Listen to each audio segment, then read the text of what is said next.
The night is a force which represents the cold nothingness of space. It is a reflection of Heolstor's despair, his nihilism, following the destruction of his own people.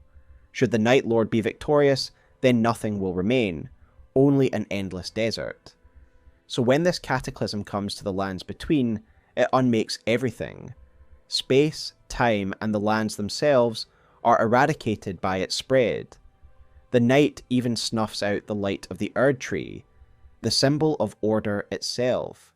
The night is a concept which is in opposition to the Golden Order and the Erd Tree, because it is representative of so many different facets which are contrary to Marika's regime. The night is a vast and dynamic force, and thus it is represented by a number of Nightlords, who seem to embody a different face of the night each. At the top of this hierarchy is of course Heolstor, the aspect of night who is the source and origin of the night's tide. Yet Heolstor's night has seemingly co-opted other beings, who once existed in the material world, who now serve him as subordinate Nightlords, powerful beings in their own right, who now reign over their own individual night. To fully comprehend the night and the greater story of Nightreign, we need to understand these individual Nightlords, for each can tell us something about the nature of this cataclysmic force. Additionally, each lord also has a unique and interesting story to tell that is all worthy of analysis. So in this lore video, we will unpack the story of the 7 Nightlords, and discuss not only their individual stories, but also their relationship to Heolstor and the Night.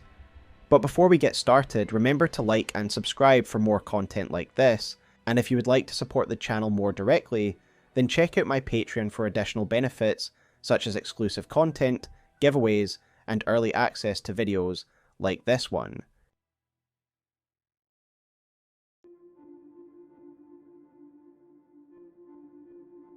As I have discussed in prior videos, I believe the night is a force in the world that predates the current calamity. After all, we have the Nox, a race of people named after the night, who are very much connected to the night and its power. They have developed sorceries that draw upon the power of the night, sorceries that manipulate the absence of light. These all predate Heolstor's arrival, and while I do believe that the Nox may have interacted with Heolstor or even beckoned him to these lands, I also believe that they have been interacting with the night in other ways prior to his arrival. That being said, this specific manifestation of the night tide calamity, that has come to the lands between, has its origins with Heolstor, and as a result he is the vessel for the Rune of Night. We know that the Night's Tide was gestated by Heolstor because of the item description of his relic, which reads as follows: "The night belonging to Heolstor left upon its defeat. The country lay in ruin. The man who once was a knight had challenged the hero, but he too was no match. He fell, just another body in a great pile. But eventually he awoke, crawling out from underneath the others. Though he had failed to protect anything or anyone, he yet lived. And so he cursed the world. It was the dead of night, and from the sky poured down a great rain. So Heolstor was once a flesh and blood person, evident from the one fleshy arm that he still possesses. And he was a knight who served a nation that was destroyed in a war, and he failed to protect his people after he was defeated by the enemy champion. My speculation is that Heolstor is a warrior from one of the many lands who were conquered by Marika and Godfrey, in what I call the Erd Tree conquests, the series of wars in which the lands were brought to heel by the Elden Lord and the Erd Tree. My reason for believing so is that the hero mentioned in Heolstor's story would fit perfectly with Godfrey's role as the Erd Tree's martial champion. We indeed see Godfrey challenged by another warrior in a very similar story, that of the Morn Revenger. Additionally, I feel the entire story of Nightreign is framed as a conflict between the Night and the Erd Tree. Thus it would make sense to me if Heolstor is the embodiment or personification of those who were destroyed by the Erd Tree. Thus Heolstor's identity is largely irrelevant, with his name in the Japanese version of the game even alluding to the fact that he is nameless. an unknown person from an unknown country, and his precise origins don't really matter. What matters is what he represents. He is a victim of war, from a land long destroyed and forgotten. He is the vengeance of the conquered. That fateful night, I believe Heolstor witnessed the destruction of his people at the hands of Godfrey and the Erdtree forces. He himself challenged Godfrey, only to be defeated, and when he awoke, he was the last of his people. Driven to despair by his failure and the loss of his people, he cursed the world, and I believe it was in this moment that he became the Nightlord and became a vessel for its power. The description of his relic tells us that in the moment when he cursed the world, it was the middle of night, and it was raining, and thus it makes sense that the calamity would also take this form. It is a reflection of his despair, and the moment in which he became the Nightlord. As for how this happened, we can but speculate, and I do so in detail in my Heolstor Lore video. But as I have suggested, I believe that the Night was a force that already existed in the world, and it was drawn to Heolstor in his despair, seeing him as a suitable vessel for its power. We could even argue that the Night may be embodied by an outer god, those cosmic and ineffable beings that represent various concepts within the world of Elden Ring. We know that these beings actively try to advance their influence within the physical world, usually via mortal agents. For example, we have Mohg, titled the Lord of Blood, who is the physical champion of the Formless Mother's agenda. Thus, we could easily see Heolstor as the Lord of Night, chosen by the outer god of night to champion the Night's influence in the lands between. Heolstor's Night takes a very particular form, moulded by the circumstances of his ascension. For me, his cataclysm reflects the despair he felt that night. It is nihilistic and destructive by nature. I believe this because of Wilder's unique ending and the accompanying journal entries. Wilder does what he does in order to spare his sister and free her from her ties to the Round Table Hold. After defeating Heolstor, Wilder uses a mimic tear to take on Heolstor's form, and this isn't just an aesthetic change, he literally becomes the Nightlord and heralds in a new second night. In his final journal entry, we get a description of how empty the Nightlord is inside, how he endlessly walks forward, heedless of the things they once cared about. Given Wilder has essentially taken on Heolstor's identity, we can assume that this empty feeling is what Heolstor himself felt when he was the Nightlord. He is the void of space, the black nothingness of night. In this, we can already see the overlap between the domains of the frenzied flame and the night. Both seek to unmake order, and thus it is no surprise that there is a Nightlord, Libra, that represents an overlap between the frenzied flame and the night. We will talk about this relationship in more detail when we discuss Libra, but it is a good jumping off point to discuss Heolstor's relationship to the subordinate 7 Nightlords who serve underneath him. As we will see in the coming segments, each of the Nightlords are beings who once existed in the material world, and yet now they are just further extensions of the Night's power. But they are manifestations of other aspects of the Night's power: its balance, its cold, its hunger, its mystery. These lords are thus granted their own night, their own domain, within this cataclysm that they rule over and bring to bear on the lands between. When we start an expedition and travel to Limveld, we are fighting against the specific Lord's Night. One need only look at the skybox for each expedition to see that each Lord has their own version of the night. The colour and effects in the night sky correspond to the Lord's power and aesthetic. Yet we know that their power is not equal to Heolstor. He is the origin and source of the night that they are now a part of. In this way they have now become a part of him, and this is no more evident than when Heolstor uses his ultimate ability in his boss fight. In this moment, Heolstor cuts open the night sky and draws upon a new element to wield against us. If one looks closely at this, then you can see what precisely is happening here. Heolstor is literally opening his night into the realm of one of the subordinate Nightlords, and then absorbing their power to wield against us. You can see each of the unique boss skyboxes in the small cut when he does this, informing us of this truth. Each time he does this, the element he gains corresponds to the Nightlord he has drawn power from, and so the affinity damage he has in the following phases corresponds to the appropriate Nightlord. Fire damage for Gladius, frost damage from Caligo, so on and so forth. Heolstor is their master now, and he represents the night in its totality as a result.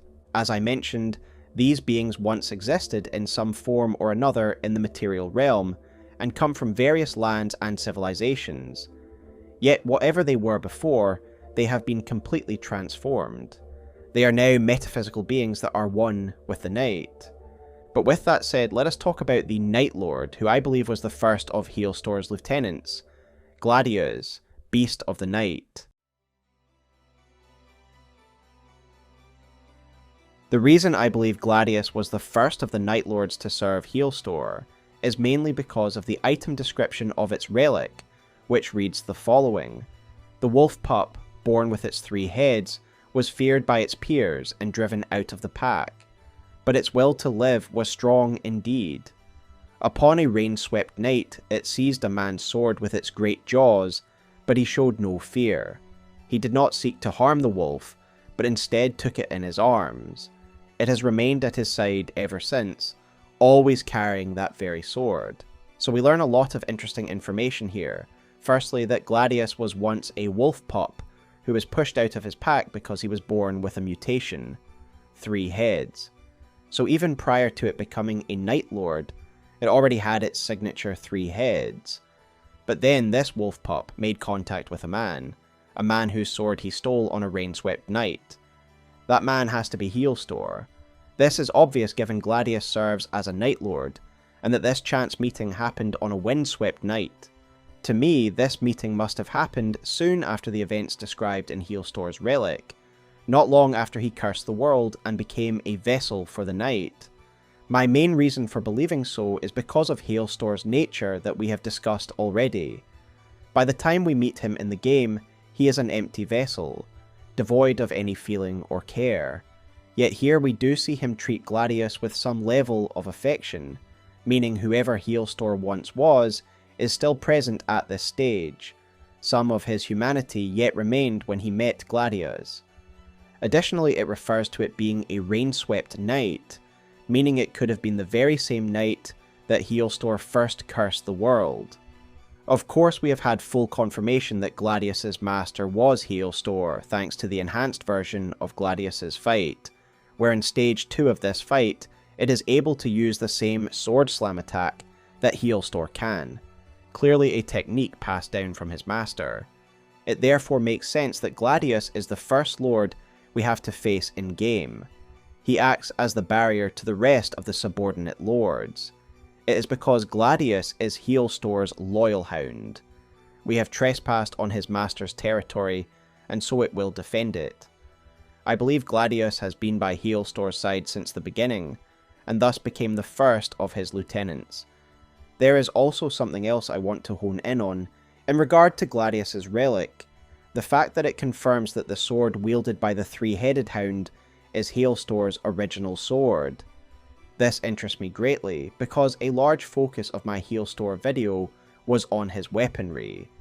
Referencing the amazing videos of Bonfire VN, we examined the various weapons found on the aspect of night, concluding that some of these weapons were those of the Nightfarers, who have defeated and bound the Nightlord in prior cycles.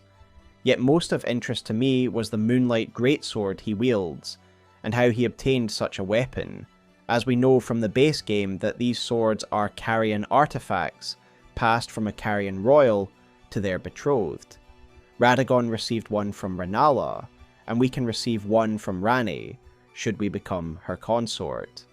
This reading of Gladius's relic confirms that the Moonlight Greatsword was not in his possession at this early stage, because the sword Gladius has is not the Moonlight Greatsword. Heolstor's original sword, from his time as a human knight, is the sword now borne by Gladius, and this golden blade is very distinct from the Moonlight Greatsword. Indeed, his very name is Gladius, referencing the fact he is the sword of Heolstor, the most loyal of all his subordinates who had been with him from the very beginning. But this means that Heolstor didn't obtain the Moonlight Greatsword until after he had become the Nightlord. So as I suspected, Ranni and or the Nox likely later conspired to side with Heolstor later on when he had ascended to Nightlord status, and thus they armed him with this weapon. But in short, he wasn't once originally married to a Carian princess when he was a human. Again, I would direct you to my Heolstor video for my thoughts on how the Nox and Ranni may be involved in his story, but I just thought this was an interesting piece of timeline information.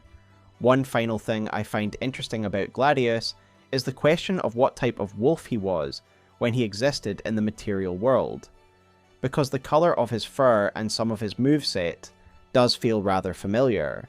I am of course referring to the Red Wolves of Radagon, multiple of which can be found in both the Lands Between and Limveld, so we know they are a pack of sorts. My assumption is that these wolves were raised by Radagon, who then used them as guard dogs for places important to him. This is why they can be found in Raya Lucaria and Moonlight Altar. They are guarding the places of residence for his family, the one he had with Rennala. Could this be the pack from which Gladius was expelled? If so, then it perhaps also paints a picture of what happened to Heolstor, as in the comments of my Heolstor video, some suggested that the hero who defeated him was Radagon, not Godfrey, as I have suggested. If that's so, then perhaps Heolstor's civilization was sacked by Radagon instead, and maybe this event took place later on in the timeline, when Radagon emerged as the Erdtree's champion, at the head of its armies. Perhaps Gladius came into contact with Heolstor because Radagon's pack of Red Wolves followed him to war as his battle companions, and as such, Gladius, the runt of the litter, would have been in the vicinity when this battle went down. Symbolically, this also would fit very nicely. As I noted earlier, I see the story of Nightreign as a conflict between the Erdtree and the Night.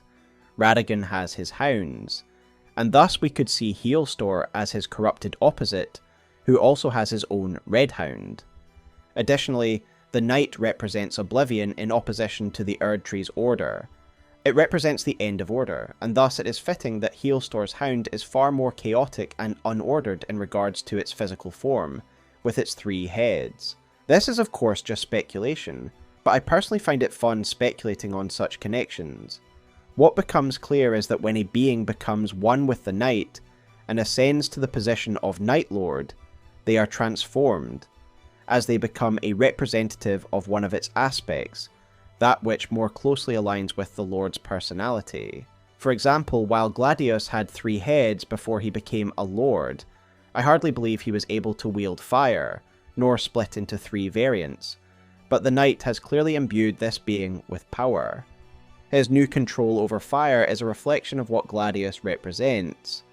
Gladius is the beast of the Night, representing its bestial, untamed, and violent nature. Thus the beast now has control over fire, which itself is representative of rage, violence, and beasts. From a personal point of view, the Gaping Jaw is my favourite of the Nightlords, in regards to their aesthetic design and boss fight, and so I am excited to talk about them next. Adel's story is explained to us by its relic, which reads the following: "The knight belonging to Adel, left upon his defeat. The dragon was nothing less than a wonder of the natural world. Majestic in size and bearing, it was the apex predator of the old island upon which it roosted. But when the sky began to weep in hues of azure, all was lost. There was nothing left to feed upon, leaving only hunger, which grew into madness, a ravening unending. So the creature that would become Adel was once a dragon, perhaps similar to the modern dragons given it is bipedal like them. It was a dragon who roosted on an island, and it was the apex predator of its environment. But something happened to this dragon that would change it forever. We learn from its relic that the sky began to weep in hues of azure, and all was lost. This almost certainly describes the Night's Tide coming to his island, the calamity wrought by Heolstor, destroying Adel's environment. The Night clearly brought destruction and death, erasing Adel's food source, and thus it grew into madness, overwhelmed by its unending hunger. Much like the gaping dragon of Dark Souls, this overwhelming hunger consumed the creature and transformed it physically. It is now basically a giant jaw on legs. The dragon that it once was is long lost. The gaping jaw is now a physical reflection of hunger, famine, and greed. As for why Adel is named Baron of the Night, we never get an in-game explanation. But I do have my own interpretation of this title. The first thing to consider is that the title Baron is one of British nobility, and it is the lowest possible rank in that regard.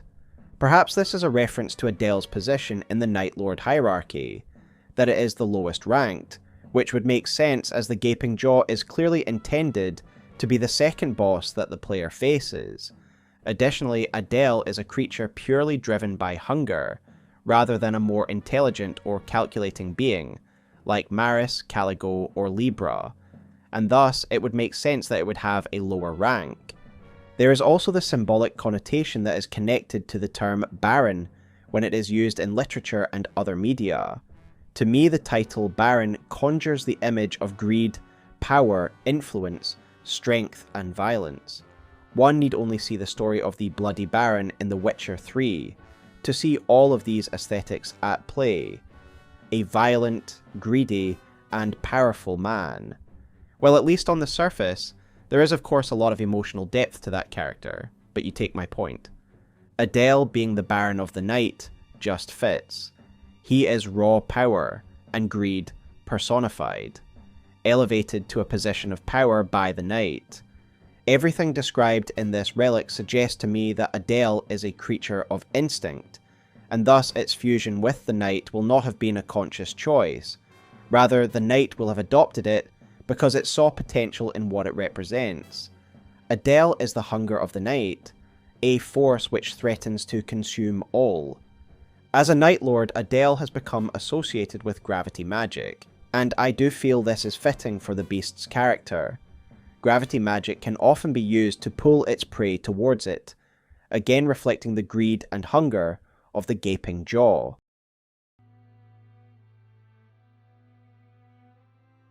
Gnoster is a prime example of why I waited for all the Everdark variant bosses before making this video, as the expanded fight gave us extra details about the full extent of this boss. When we fight the regular Gnoster boss, we are only given one name, yet the enhanced fight confirms that this Nightlord is actually three beings, with Gnoster, the Moth, being the main aspect. But alongside Gnoster, we also face two other insects, Fortis, Stoneshield, and Animus, Ascended Light.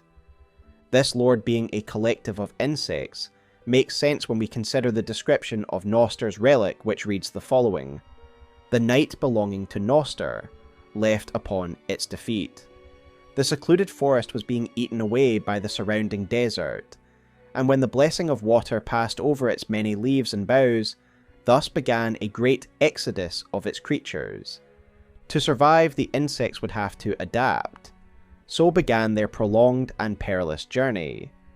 So we learn of a story that isn't dissimilar to Adel's, a habitat being destroyed, which results in a life form having to adapt to its new environment. In my Heolstor video, I suggested that Gnoster's environment simply died as a result of a change of climate, or other phenomena we could attribute to the natural world. However, I have now reconsidered and believe that the Night was responsible for the destruction of this forest. The relic describes how their forest was devastated by a desert, and if you look at the boss arenas for the Nightlords, you can also see that it takes the form of a desert. As I suggested in my Heolstor Lore video, I believe that the arenas we see, and the desert that houses the Round Table hold, are glimpses into the future. The future where the Night has been victorious and totally broken down reality and order. Thus all that remains is an endless desert. Additionally, the relic states that the blessing of water passed over the forest's leaves, and by my reading, this could mean two things. One, it could mean that rains never again visited the forest, thus it would die from dehydration and become like the desert surrounding it. Or it could be more literal, and signal that the night rain also came here. If my interpretation is correct, it once again illustrates a Night Lord that was created by the destructive influence of the night itself, as it was with Adel. A habitat destroyed, a new Night Lord being born. The relic then tells us that the insects would have to adapt, and thus I suggest that they adapted by banding together to become a unit of 3 parts, leaning on the strengths of one another. Now, I saw a really interesting suggestion somewhere, I believe on Twitter, that these 3 creatures may represent the mind, body, and spirit. Again, I can't remember where I first saw it, nor did I screenshot it, and so I apologise that I cannot correctly reference who said it. But just know this is an idea that I got from someone else, but I think it fits perfectly. Fortis the mole cricket clearly is the most physical of all the insects, using his strength and size to attack the Nightfarer, thus he plays the role of the body in this trio. I think the name Fortis is likely an allusion to the Latin word fortis, which means strong, again aligning with Fortis' role as the body in this analogy. Gnoster is the mind, which makes sense given he seems to lead Fortis in the first 2 stages of the fight, the mind guiding the body. Additionally, Gnoster's name is again an allusion to another word, gnosis. Gnosis is a Greek word that means knowledge or awareness, reinforcing Gnoster's position within this trio as the mind. This collective Night Lord is also called the Wisdom of the Night, no doubt a reference to Gnoster's intelligence, which it has used to lead this insect collective. Its intelligence is reinforced by the fact it wields sorceries against us, a practice that is associated with intelligence, knowledge, and science in the world of Elden Ring. Additionally, as I noted in my Heolstor video, the moth can often be seen as a symbol of intelligence or curiosity. Again, when it comes to the mind, body, and soul, the mind will always be the most active, decision-making element of the 3, and thus it makes sense why Gnoster is front and centre. It is why this Night Lord, in totality, is seen as a representation of the Knight's wisdom, as it took Gnoster's wisdom in order to think bigger, to see the potential of a union of 3 parts. It was likely this adaptability that drew the 3 to the Knight, filling the role of the Night Lord of Wisdom.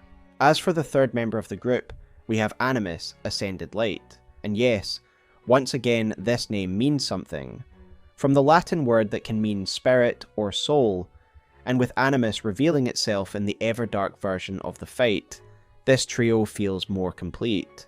As one would expect from the spirit part of the trio, Animus is the least physical of the 3, and doesn't take an active role in the fight. Rather, the spirit possesses Gnoster or Fortis when they have been killed, resurrecting them and empowering them. It is very fitting for the soul to play this sort of passive support role, a power coming from within.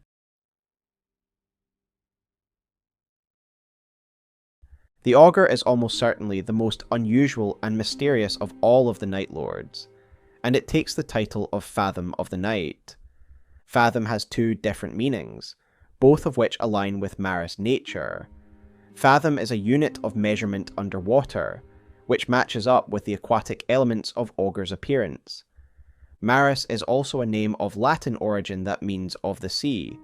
Indeed, the abyss of space is often compared to the abyss of the sea, so in all sorts of media it isn't uncommon to see space creatures with aquatic features. FromSoftware games are no exception in that regard, with many of the Great Ones and Celestial Kin taking on an aquatic appearance. Augur's appearance is of course very reminiscent of another Elden Ring being, the Elden Beast itself. I also believe that Fathom is a reference to the verb, which refers to something that is difficult to comprehend. I think Maris' nature is unfathomable, a mysterious and enigmatic creature that is beyond our human understanding. Indeed, even the expedition text for this creature emphasizes the mysterious nature of this eldritch entity, as it reads as follows: "An unknown entity that drifts through the skies. It makes an ocean of its surroundings, that it may blend with whatever life is found, as if in a dream." So Maris seems to be a creature that seems to have come from outer space, and also has aquatic elements to its design.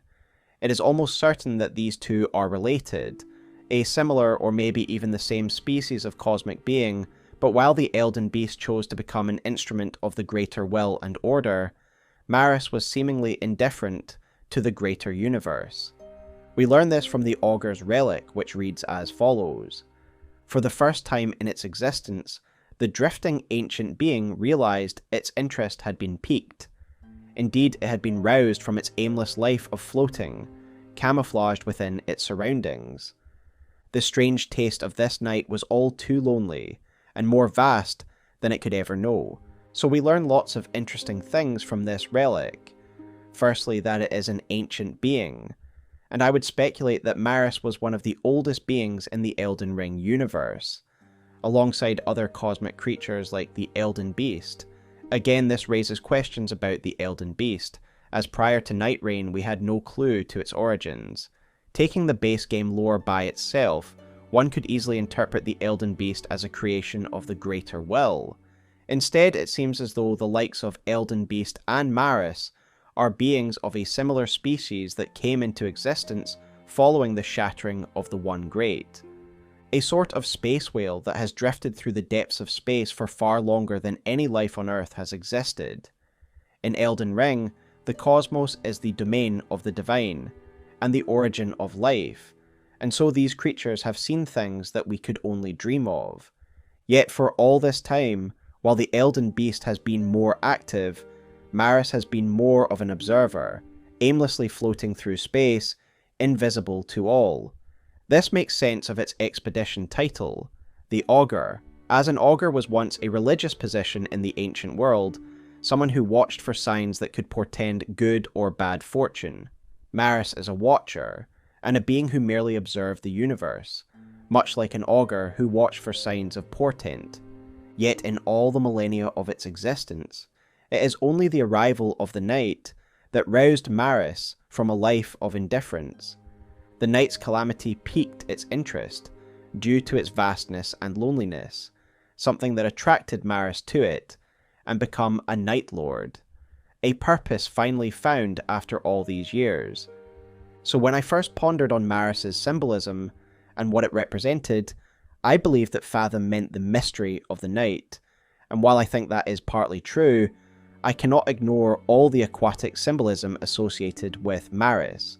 So I think that Maris is actually representing the depths of space, the deep, dark, and lonely abyss, hence all the water symbolism, much like the depths of the ocean, which is dark, unknowable, lonely, and unwelcoming to humankind. Augur represents the depths of space, which are far beyond any human understanding. Libra is a truly unique entity in the world of Elden Ring, because while Dark Souls had a clear story regarding demons and how they came to exist, Elden Ring seemingly has no such demon mythology. In the base game and in the DLC, the only real demon who is mentioned is Okina, and that's largely symbolic, representing his terrible bloodthirst. Yet here, in Nightreign, we have a full, unadulterated demon, and there's a fair amount to unpack with this particular Nightlord. Indeed, Libra's appearance is very clearly modelled on Baphomet, and the merchant element of Libra feels like the Faustian devil. Everything aesthetic about this character makes it clear that Libra is a demon in the most literal sense imaginable, and we do have in-game lore where Libra is directly referred to as a demon, such as in his relic and in a note recovered during Guardian's quest, where the merchant's note details that he sold a book to the demon. As I said, Dark Souls has a clear origin for its demons. They are creatures of chaos born from the bed of chaos. Yet we have nothing like that for Libra, but given his association with the Flame of Frenzy, we could assume that he is a creature of the outer god of chaos, the outer god connected to the frenzied flame, or perhaps he is an adherent of it, and has become a demon over time. Perhaps it is a creature that has always existed since the One Great was shattered, a creature brought into the world to ferment chaos and spread the flame of frenzy. With that said, let us stop speculating and look at the in-game lore that we do have, namely his Night Relic. The relic reads as follows: the Night belonging to Libra, left upon its defeat. The demon was obsessed with the concepts of impartiality, fairness, and equanimity. For anything to reach a higher plane, each side must elevate the other. The Gotide being gazed into the darkness. If it is true that the night swallows all, then the night is impartial. The night is a thing of fairness, of equanimity. The night is a champion of balance. So lots of interesting information there. We first of all see that the demon is a creature who is obsessed with the concept of balance. This matches up with many elements of his visual design, the most obvious being the scales in his hand, as the scales are a reference to his namesake, Libra. The astrological sign of Libra, which is represented by a set of scales, and the scale symbol in turn, is based upon the scales of Themis, the Greek personification of justice. Libra sees the night as the most fair and balanced force in the universe, given it consumes all equally. It is the concept of fairness that Libra is obsessed with, and as such it willingly submits itself to the night, a force which Libra believes is the most fair form of balance in the universe. This is why his deals that he offers in his merchant form all come with negative side effects, balancing their benefits with some bad. I mentioned earlier that Libra's physical form is clearly taken from Baphomet, and this is a very clever choice, because not only is Baphomet one of most easily recognizable demonic images, but Baphomet is also associated with balance. As I did in my Heolstor video, I want to highlight a Twitter thread written by a friend of the channel, Quailag. Quailag points out a number of other design elements that Libra takes from Baphomet, including his tie to alchemy, and it is to Quailag that I owe my following interpretation too. With that in mind, let us read Libra's expedition description, which reads as follows: a goat-headed being who pretends to be a man, said to be able to use a dubious form of alchemy. Counterfeit gold causes loss of sanity, beckoning madness. However, those who foment madness are sure to succumb to the selfsame malady in the end. So here we get a clear reference to alchemy, that in fact Libra himself is an alchemist, and again this shouldn't be surprising given his obsession with balance. In regards to counterfeit gold, and how that fits into its greater symbolic meaning, in Chinese alchemy fake gold was considered superior to natural gold, because the combination and reconciliation of different substances in order to make it resulted in the false gold having a greater spiritual quality to it. Of course, the gold could also be an allusion to the yellow flame of frenzy, so once again a reference chosen with care that can be interpreted in two different ways. As Quailag points out in her Twitter thread, Baphomet is himself a symbol of alchemical practice, as the classic Baphomet drawing is based upon the original artist's concept of alchemical reconciliation. One arm reads coagulate, the other reads dissolve. One arm is up, the other is down.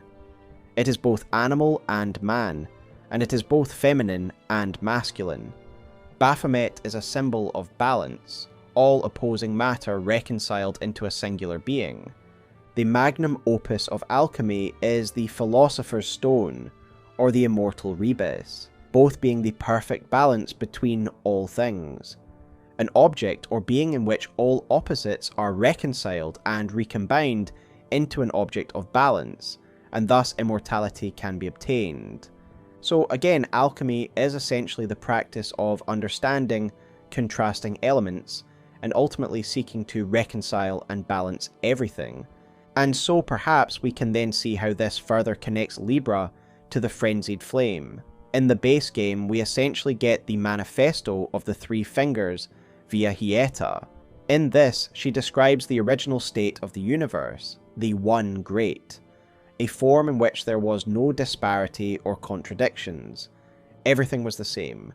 The yellow flame is a tool by which the three fingers wish to melt down everything that divides and distinguishes. Everything will be returned to a state of oneness, and thus balance. This is why we have an overlap between the frenzied flame and the night. Both seek to break down the current state of order.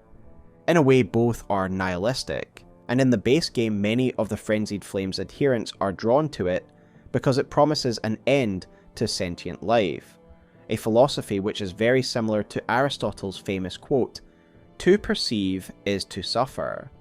Thus, unleashing the frenzied flame would undo the cause of human suffering, which is individual life. Likewise, Heolstor seems to have cursed all of the world because of the loss he has suffered. Everything he cared about has been taken from him, and so he will bring down the entire world. It will reflect the emptiness he feels. And this is where the real difference between the two forces is apparent. Heolstor's night wants a world of nothingness, a reflection of the dark void of space, an endless desert where all life has been obliterated. The night is oblivion, whereas the frenzied flame seeks to reverse the state of the world to its primordial state. There would be life, but it would be simplistic. Or, as my script editor Ash puts it in more scientific terms, the frenzied flame is the theory or ideal, that everything will melt back down into the singular form that once existed before the Big Bang, before the One Great was shattered. So the frenzied flame will reset the universe essentially, back to the beginning. Conversely, the night represents heat death, where the universe is left devoid of matter entirely, so it represents the end of everything. Nonetheless, the overlap explains why a creature of the frenzied flame now serves the night, as both philosophies see the current state of order as an imbalance that must be undone. One of the things I like about Libra's ever-dark fight is that it subtly tells us a fair bit about each Nightlord's relationship to the night and its power. In this fight, Libra is able to call upon various condemned to fight alongside him as his allies. He is clearly commanding them. As we discussed in my prior video on the Nightfarers, the condemned are our Nightfarers from alternate worlds, versions of the characters who have submitted to the night. The purple miasma that covers their body shows that they have been subsumed by the night. They are part of it, and like the other end-of-day bosses, the night is able to call upon them at will, and they will invade our world in an attempt to stop us. The fact that Libra is able to command these invaders at will reveals that despite the fact the Nightlords are subordinate to Heolstor, they are in full command of their own night. When we enter an expedition, we are entering their specific night, over which they have full command. It is they who summon the end-of-day bosses to fight us, and it is they who summon the condemned to invade our world. Fulghor is the most martial of all the Nightlords, and the closest to a traditional Dark Souls boss, given he is a spear-wielding warrior. Let us start with Fulghor's Night Relic, which reads as follows: "The night belonging to Fulghor, left upon his defeat. The left arm of the loyal and brave servant of the gods had been severed from behind. As he turned back to look, he fell to despair. It seemed his companions, who had walked with him upon the same perilous path, had now forsworn the very gods they once served." So we already learn here that Fulghor once served the gods, and I feel this information is well complemented by that found in his expedition description, which reads as follows: "An ancient centaur consumed with battle. His fervour for the gods he serves yet burns within, wielding a sacred form of the night's power. According to legend, the mightily radiant gods were able to conceal themselves in the roar of thunder." So let's begin to unpack what these two sources of information are telling us. Firstly, we learn that Fulghor is of the race known as the Centaurs. Much like the Guardian's Pinion folk, this race of beings was one we didn't hear of in the base game, but both of the descriptions we have read make it clear that these centaurs served gods. Gods which Fulghor still holds loyalty and fervour for, a fervour which is now harnessed by the night, resulting in a powerful and dedicated Nightlord. The description of his relic tells us that he and his companions were once servants of the gods, and that Fulghor was loyal and brave in this role. Given his martial prowess and warrior aesthetics, we can assume that the centaurs formed an elite guard for these gods. Indeed, during Iron Eye's remembrance, there is a moment where he is required to find a weapon that is empowered by order. This is so Iron Eye can kill his undead doppelganger, who is one of those who live in death. As we know from the base game, Golden Order blessed weapons and incantations are able to make sure that the undead stay dead. I find it interesting that Iron Eye is told that he could likely find one with the centaurs, as if it is a known fact that all centaurs wielded Order blessed weapons. Indeed, we are able to receive an Edge of Order from Fulghor, the description of which reaffirms his prior connection to Order, as we understand it. So given he is wielding a weapon of Order, one we'd consider to be associated with the Golden Order, does this mean that he served Marika and Radagon? As I mentioned in my prior video, that was my belief, but I actually have a different answer now. Others also believe that the god he once served was likely Miquella, and the main source for this comes from the Everdark version of Fulghor's fight, where he does his ultimate move. In the course of this battle, Fulghor takes to the skies, and he draws back his bow before releasing a nuclear-like arrow at the Nightfarers. While drawing back his bow, it essentially glints, and the shape of the light does look very similar to the Rune of Miquella that is found in Shadow of the Erdtree. However, I don't think it was Miquella that Fulghor served, and I think this similarity is a coincidence. I know that is hypocritical of me, given how much I draw on environmental and pattern-based evidence. But bear with me while I explain who I believe Fulghor and the centaurs once served. I believe that he and his kind once served the ancient dragons. I believe that they were the servants of Placidusax and the god he was consort to. And my main reason for believing so is the association with lightning that just doesn't make sense when we talk about Miquella or Marika. Firstly, we have to consider his name, which is of course a derivation of the Latin word for lightning. Again, Marika and Miquella have no association with lightning, yet the dragons certainly did. With that in mind, let us revisit the words of Fulghor's expedition, which state, according to legend, the mightily radiant gods were able to conceal themselves in the roar of thunder. So these gods, whoever they were, had the ability to conceal themselves in thunder. This absolutely makes me think of Placidusax, and his ability to disappear in thunder and lightning. The ancient dragons have an undeniable connection to lightning, and it leaves little doubt that the gods being referred to here are the dragons. I would also then speculate that the centaurs are somehow related to the beastmen. In the base game, we learn that the beastmen were closely associated with the ancient dragon civilization, with the beastmen seemingly serving and worshipping the dragon caste, and ultimately existing alongside them. The centaurs could easily be an offshoot species of the beastmen, who also served the dragons, with their physical strength and prowess making them a warrior class within the ancient dragon society. Additionally, we see that the centaurs are indeed referred to as ancient in his expedition description, again reinforcing that Fulghor's people existed long ago, much like the dragons did. But wouldn't a flaw in this theory be what I mentioned earlier? That the Edge of Order suggests that Fulghor is associated with Order, given the holy damage type, and weapons that can take down those who live in death are largely associated with the Golden Order. Well, I would argue that Fulghor wielding a holy weapon would be expected for a servant of the dragon god. Remember that Placidusax's remembrance tells us that he was once the Elden Lord, in an age long before the Erdtree existed.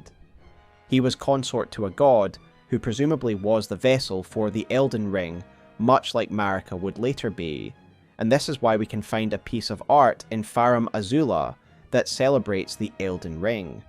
In short, The dragons were once the custodians of order, and thus it is likely that their servants would wield holy weapons, as well as lightning.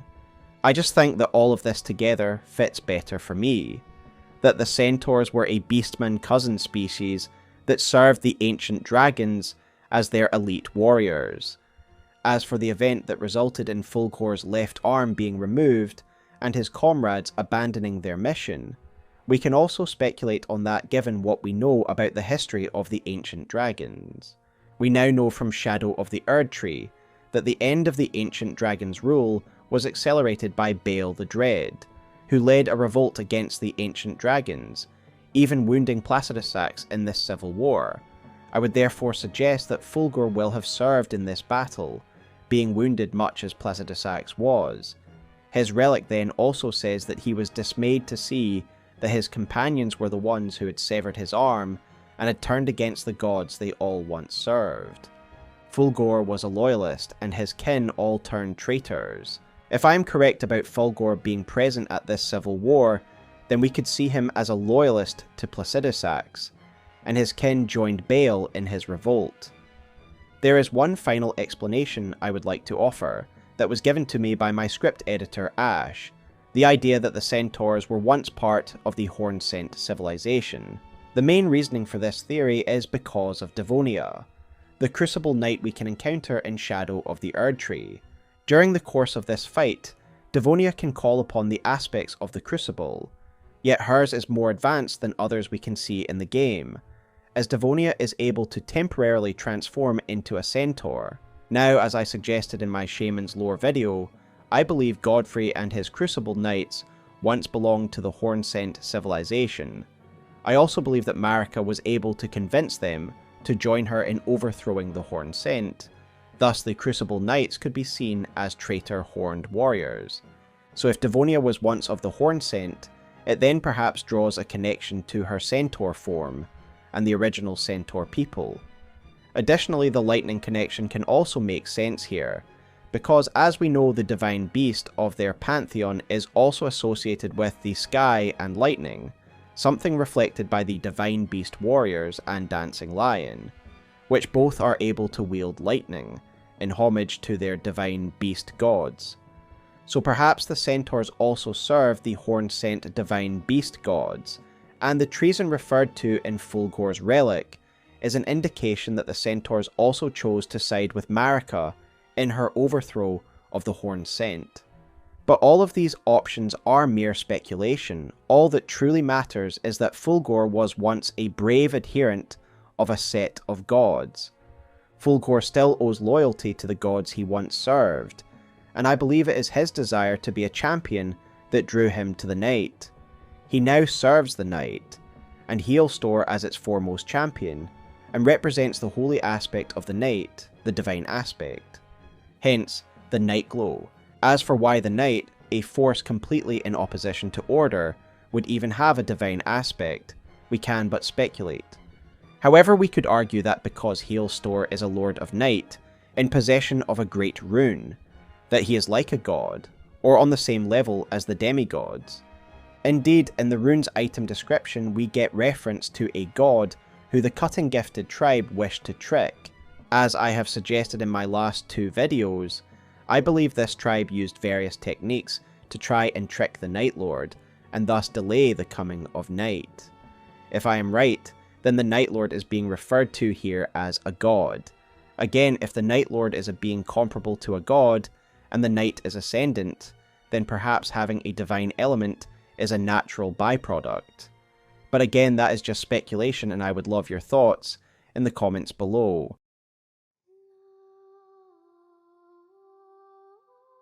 Aside from Adel, my favourite Nightlord is Caligo, mainly in terms of the aesthetics and music of the boss fight. I genuinely think this is one of the most majestic fights of any Souls game. The spectacle is unmatched, and once again, FromSoftware show that they are improving the dragon fights with each iteration, with Midir, Baal, and now Caligo all being bangers.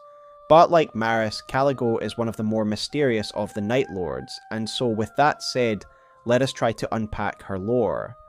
Like Adel, Caligo takes the form of a dragon, but whereas the Gaping Jaw is a bipedal modern dragon, Caligo is closer in physiology to an ancient dragon.